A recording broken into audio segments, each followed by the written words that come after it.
and the global political economy.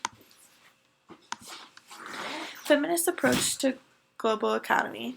Issues of feminists include how the gender division of labor positions men and women differently. This included women being more domestic and nurturing to their children and family, but why can women not participate in larger leadership roles in societies? For instance, be a CEO of a company, be a doctor, or a leader in the military. This is the objective of feminists to create more equality in the world as a whole, but with labor in the workforce specifically being an important topic. Feminists have approached this issue by having people take a step back to look at the underlying issues and big picture rather than who is presenting the information and in what way. Women, gender, and development. The processes of colonization and industrialization were key to constituting more rigid, less equal conceptions of how labor should be divided between sexes, classes, and nations.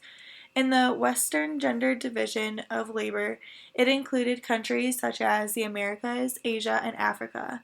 The patriarchal ideology embedded in these cultures ranked and categorized certain jobs that were made for women and ones that were made for men.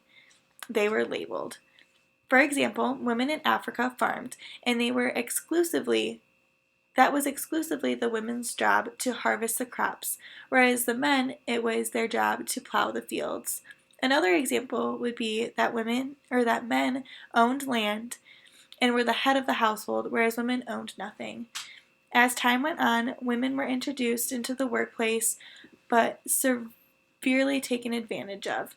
Women were then forced to have a job or career, but also still be responsible for all of the household duties they were before, or they were forced to work ridiculous hours, such as taking third shifts. Neoliberal globalization. Neoliberal capitalism is liberalization that ensures a free market economy by removing barriers and governmental interferences in and impediments to the free flow of goods and services. A simple way to put all of this is the poor get more poor and the rich get more rich in neoliberalism. The people that get hurt the most are the women in the middle class, where unemployment rates are high and benefits of the workforce are not always guaranteed, such as health care. Neoliberal policies affect the value of work and how one is paid to do their work.